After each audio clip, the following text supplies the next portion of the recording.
Detroit Pistons played their final home game of the regular season, and despite the 123-108 loss to the Brooklyn Nets, their rookies Jaden Ivey and Jalen Duren continue to blossom and look like stars right before our very eyes. So much to the point, I actually think it's going underappreciated. We'll talk about what the two have been up to and how their season should be remembered right here on the DSN News Desk. Never fall back. We will stay right where we at. Good Detroit Sports Nation. I am Eric Vincent, your host here at the DSN News Desk. Thank you for tuning in. We appreciate your time and support.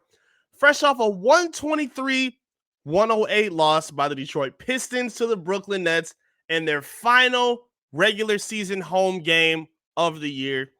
And it's been a tough draw, as this game was as well. The season has been tough. Tonight was tough. We saw the Pistons kind of get walked all over defensively. It's been a big theme of this season, on top of injuries, on top of some sloppy offense, on top of a lot of growing pains you see from young teams. And that'll be a big sticking point for the season. But I really want people to remember, I think, what's most important about this season. And it was what we were most excited for from the rip. And it was watching the development of Jaden Ivey and Jalen Duren within this core. Now, obviously, a bit of that excitement comes out when they're not playing with Cade Cunningham, and that's acceptable. That's understandable. I'm not going to argue that at all. However, watching those two grow throughout this season has been an absolute treat to go through. They've had some rough points. I'm not going to act like Jaden Ivey and Jalen Duren have been perfect, because they haven't. However, they have easily been the two most exciting pieces and parts of this season so far.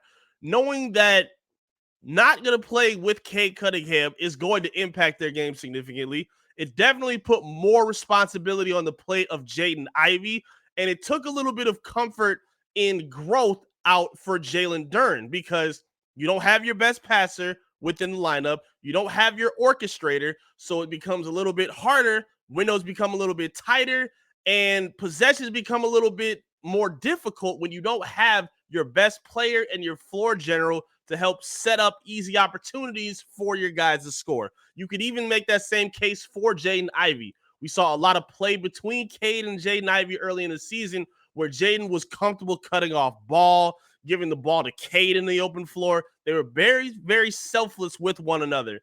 And knowing that they were able to perform up to this kind of standard even without Cade Cunningham, and of course, this is wins and losses aside. For rookies, wins and losses aside, the growth of Ivey and Duren this season has been awesome to watch. I know it's been brutal to watch in terms of a team aspect, but these two kids have been unbelievable, especially as of late. Jaden Ivey, and again, I think he deserves a lot more credit than I think he's going to get. There have been a lot of points and pieces of the season where people question the decision-making of Jaden Ivey, his jump shot. They're questioning his defense, his, chemistry with players on the team, seeing them go through some of their rough points and seeing some arguments on the floor. We've seen things where you're able to question the effectiveness and where this team was going to an extent. But Jaden Ivey, to me, even when his lows can look kind of tough at times, and this is even for a rookie, his highs, especially as of late, have all the star qualities that we thought they would be when he was drafted this summer. He has been absolutely spectacular as of late. Just this past month, finished the month of March, averaging 18 points a game, 7 assists a game, and shooting unbelievably better than he had been throughout the rest of the season. And I don't even want to talk about really numbers in terms of that, because I don't pick apart efficiency for rookies. I just think that's a cheap argument to make on them. They're young. Their efficiency is never really great when they're young, especially as focal point starting players. So I don't put a whole lot of notch in efficiency. I'm looking at what Jaden Ivey's shot looks like. It is so much different compared to what it started as in the beginning of the season to where it is now.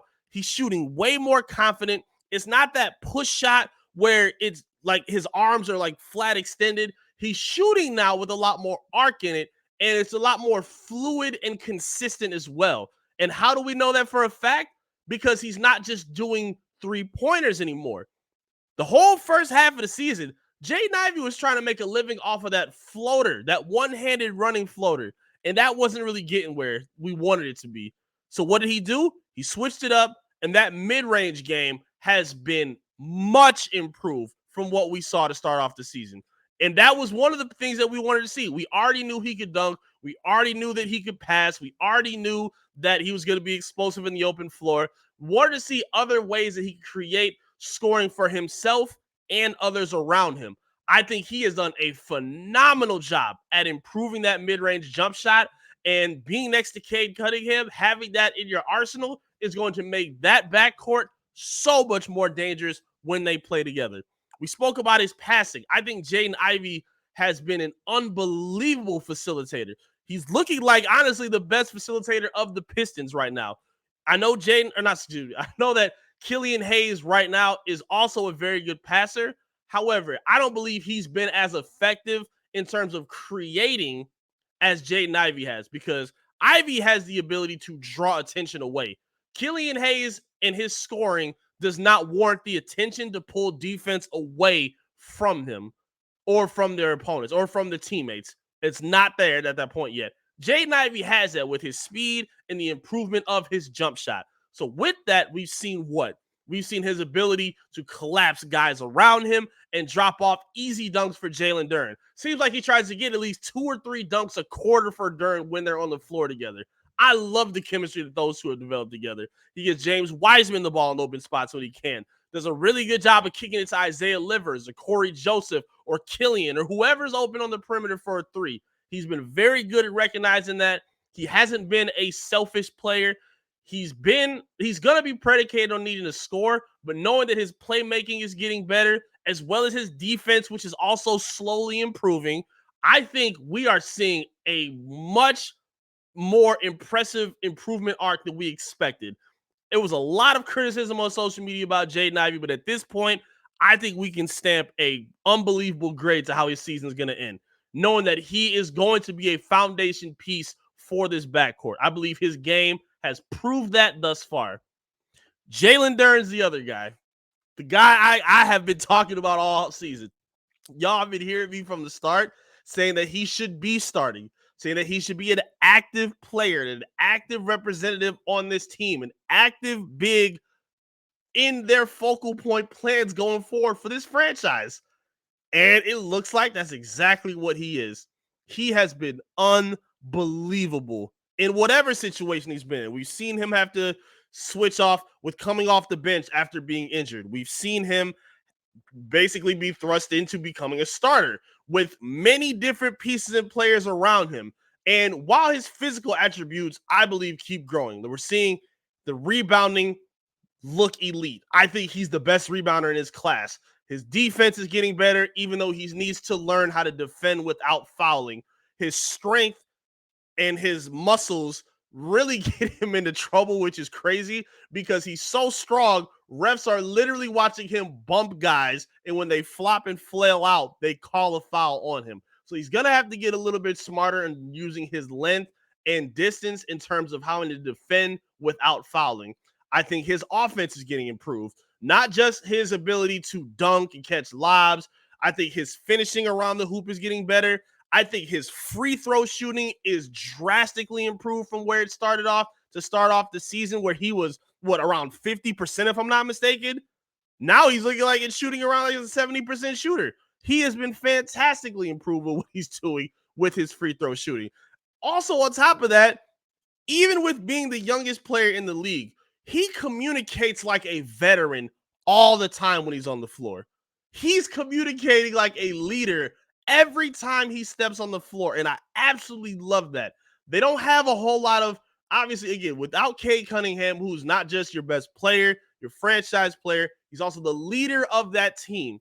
And not having him and being the youngest player in the league, being at a position where you're not like, because centers are not as important as they used to be, like in the 90s and the 80s, where they're touching the ball consistently and offenses are being run through them. That's not how it goes in the NBA anymore. So for a center in the NBA to be involved as a leader and to be, an extended coach on the floor is kind of rare in today's game.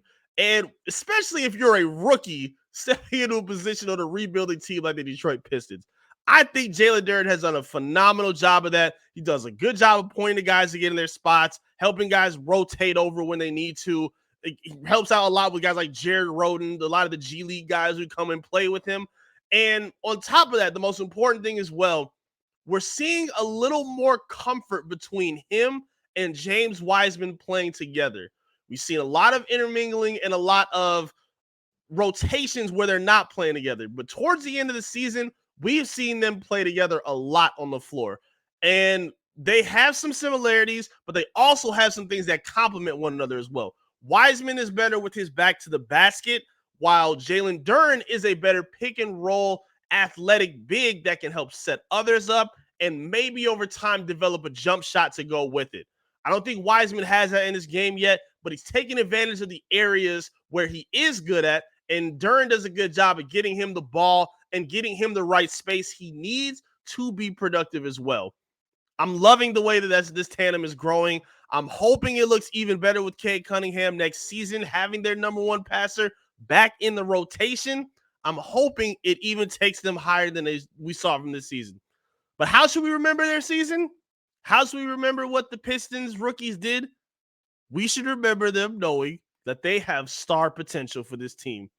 Even on a team that's finishing and currently sitting at 16-64, positioned to get the number one pick in the draft again, unfortunately.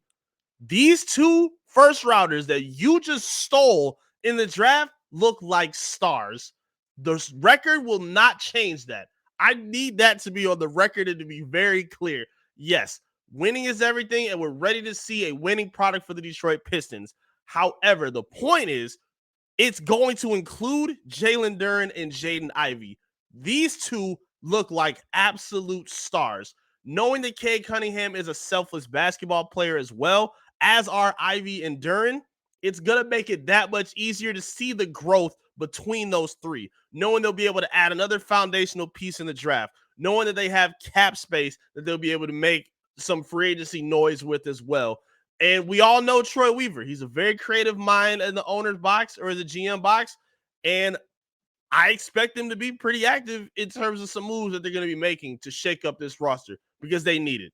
But in terms of what we've seen, I think we need to remember that these two rookies, Jaden Ivey and Jalen Duren, are absolute stars in the making. Let's not forget that. Talk to me in the comment section, though. I'd love to hear your feedback. What grade would you give Jaden Ivey and Jalen Duren for the season that they've had so far? To me, I think they've exceeded the expectations that they've had. While they haven't been perfect, I'm giving Jaden Ivey a B+, and I'd give Jalen Duren an A-.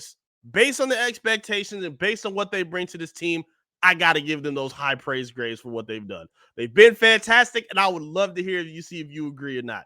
Talk to me in the comment section. Let me know what you think about what the rookies have done. Make sure you like the video as well and subscribe to the channel if you're new to the channel. Help us run our subscribers up to 7,000 subscribers on our YouTube page, and we can make that happen with your support. We would greatly appreciate it. Make sure you tap in on our social media as well: Facebook, Twitter, Instagram, TikTok, all of the above. Search and follow Detroit Sports Nation and lock in with me as well at I Am Eric Vincent. Thank you so much for your time and support. I greatly appreciate you being here. Go Pistons, and I'll see you again soon right here with another update from the DSN News Desk. Peace.